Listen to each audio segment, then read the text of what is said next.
Hello everyone, my name is Susan, and today I'll be showing you how I go about drawing and, illustrating birds specifically. And so the program that I'll be using in this tutorial is Krita, here, not RuneScape. And you might be wondering why my mouse is moving so fast, and that's because I'm actually using a drawing tablet. And so the model of the drawing tablet that I'm using is called a Wacom Intuos Pro, or Wacom, I'm not really sure how you pronounce it. So this is actually a model from 2014, it still works in 2018 like a gem. And so I have Krita already open down here. And so what Krita is it's basically a free program. It's a lot of people relate it close to Photoshop because of its capabilities. And it can do a lot of cool things, like, for example, this. And that's useful for making patterns and such. And let me undo that real quick. And so to go over an overview of where everything is, down here is usually where you will find your brushes, and you can actually click here to see the specific brushes, or you can just view all of them and scroll down. And Krita actually has a lot of high quality brushes. Some of them, they don't respond to pressure, but then others do. And so what you'll usually be using for sketching is either this solid brush or this opacity brush. So those are the brushes. These are layers, and so what layers do is that you can hide and unhide them. Usually I leave one layer open as a background layer, and I'll actually darken this up a little bit because I usually like to work on a dark canvas when I'm drawing, because it helps like prevent eye strain. And so channels are very specific, you don't really use them too much. And then this is the color picker. And so you can actually move this around to change the color that you want.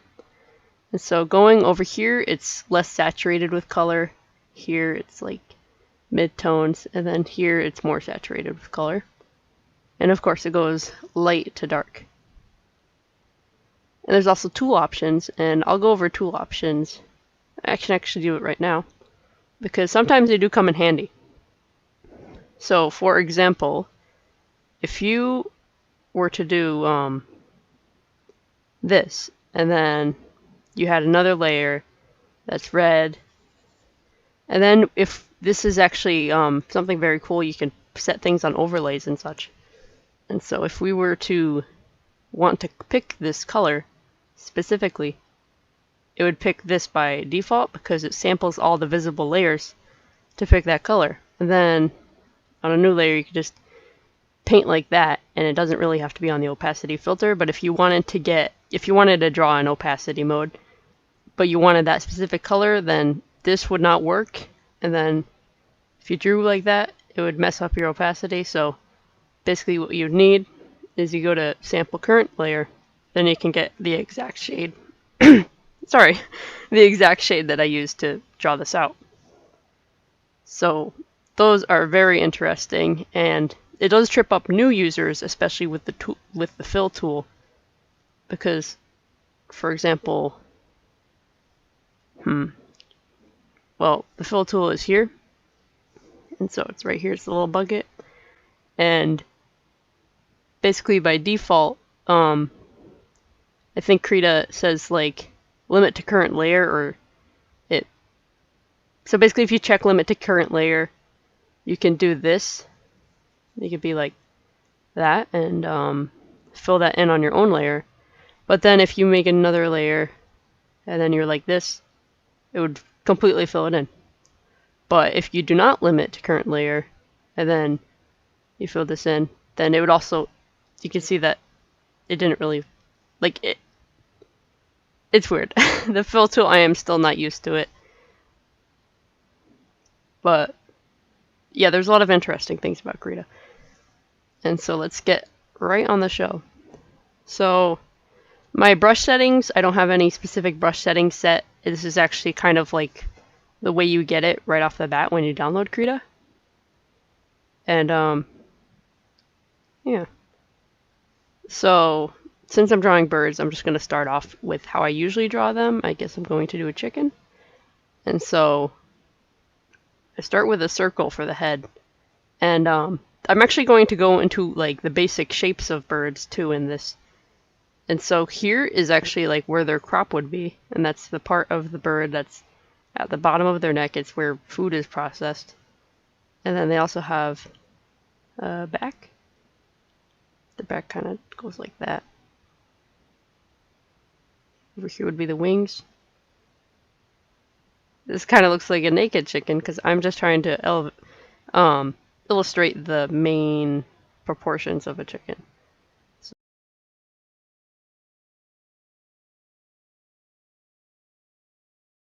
But basically when I draw a beak, you kind of want to put a little curve to it in most birds because very rarely will you see a bird that has a beak like that. So we have the eye, comb. This is the comb of the chicken.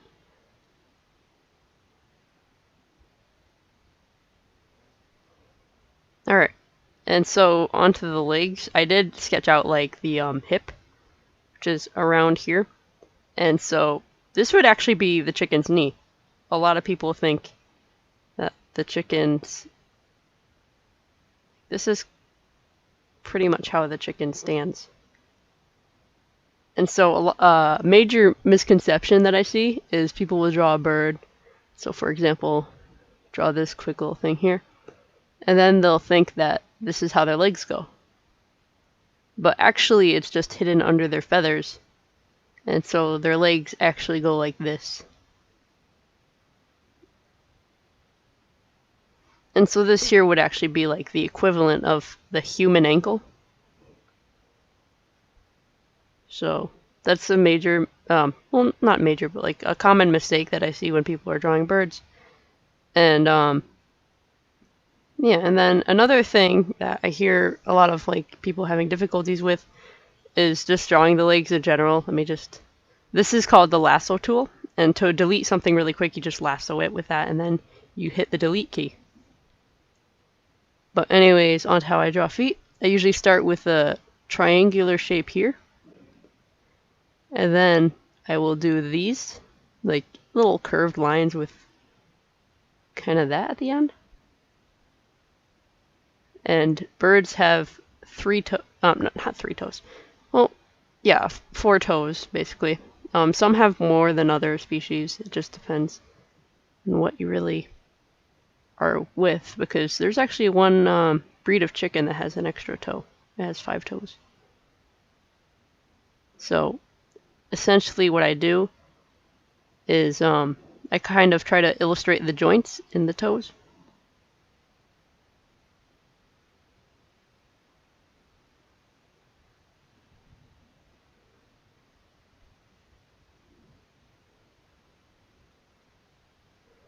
And let me just erase some of this.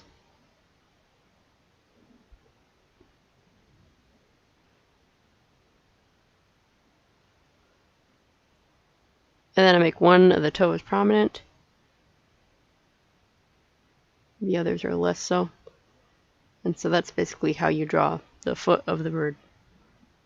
And in different species, it actually depends, because in parrots, for example, they have a type of, I forgot what it was called exactly, but they have a different type of toe layout. And so instead of going like this, their toes go like this.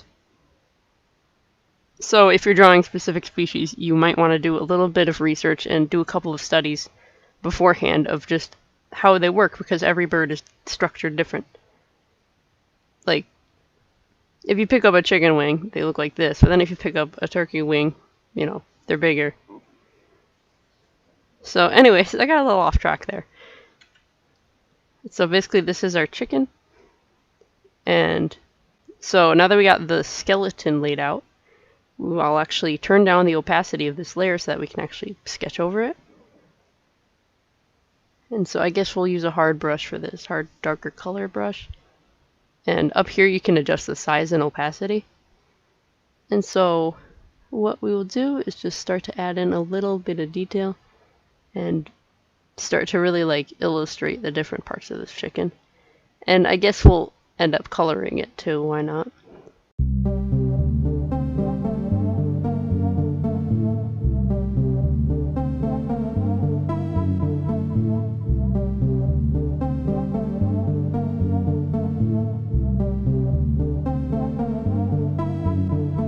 And also in Krita, the eraser tool is right here.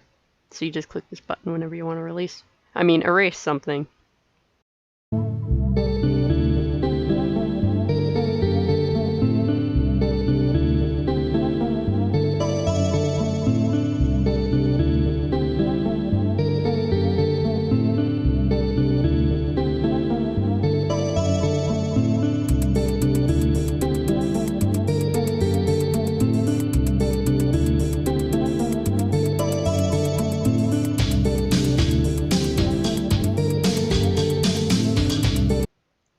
Basically now I am going to... Whew.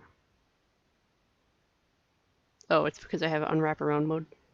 Okay, this is wraparound mode, and so just uncheck that if... Poof. Let me just delete that real quick.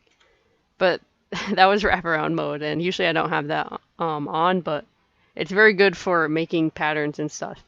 So wraparound mode is right there. It's not really something that you use commonly in painting, though. So I just forgot that I had that on. It doesn't really affect anything. It just makes it into a tile so that you can draw here and then it continues over there or whatever. So that's our chicken, and I'm actually going to get a reference image in so that we can work on this chicken. I'll actually link it in the description as credit. And so now we can compare the chickens and also add some detail. I guess we can start painting over it. I don't see why not. So here I will introduce more detail of the color wheel.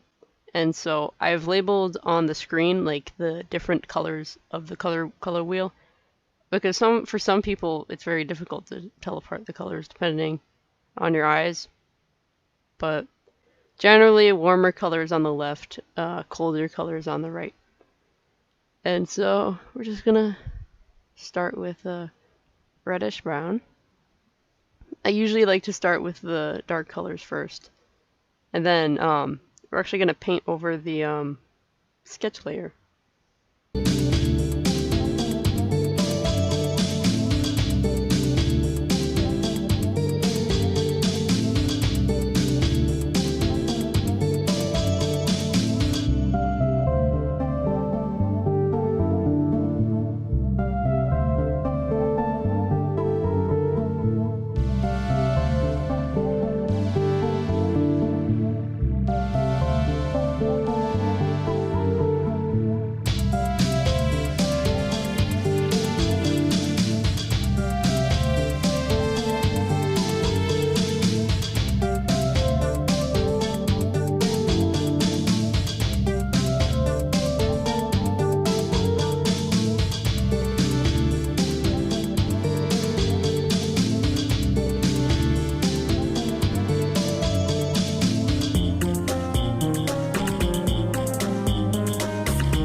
So now we'll start adding the detail, and for detail I usually use a more like defined brush. Usually I use the pen tool to add detail.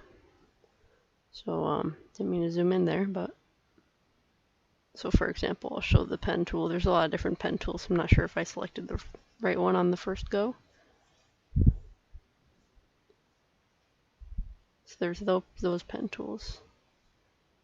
I usually like to add detail with this one. So that's sketching to chrome large. So this is a brush that I like to add a lot of detail with. Alright. Just make sure that was an extra layer. Okay, so now we'll begin adding detail.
So for example, we'll start with a red overlay. Switch this new layer, layer with nothing on it, to overlay, the mode here. And then, so that's an example of a red overlay. But if you like turn down the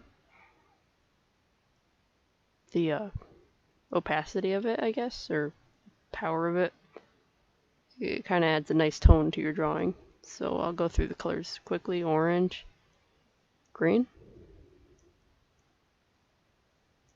blue, purple.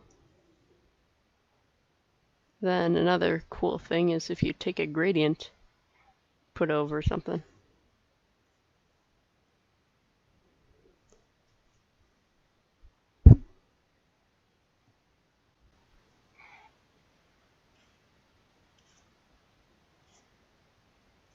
So that can affect the mood of your drawing. Oh, that's interesting. And also, if you go to tool options, you can change the type of gradient that you have. Linear. Linear goes like that. I'm trying to find one that would actually kind of make something cool looking. I think maybe a sunny day.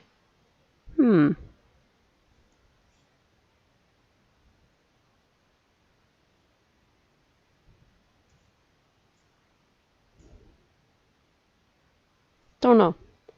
But you can also draw on these overlay layers. So for example, if I wanted to add a little bit of shadow and light, let me change my brush to airbrush tool. So if I wanted to add a little bit of shadow, what I'm doing here is I have dark blue and I have it set on overlay. So this is a very simple way to add shadow to an aspect of your painting.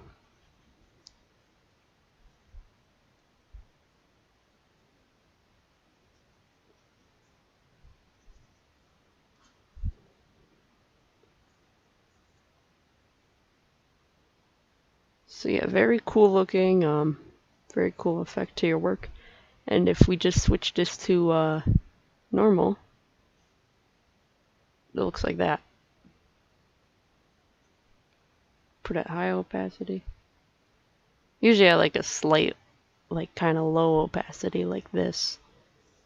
Maybe we'll...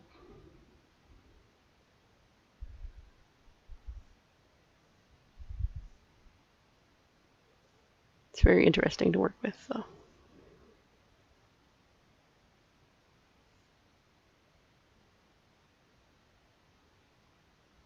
So yeah. And then usually what I do for backgrounds on these studies is just kind of add a little bit of airbrush to add contrast. A little bit of dark airbrush to kind of make it glow.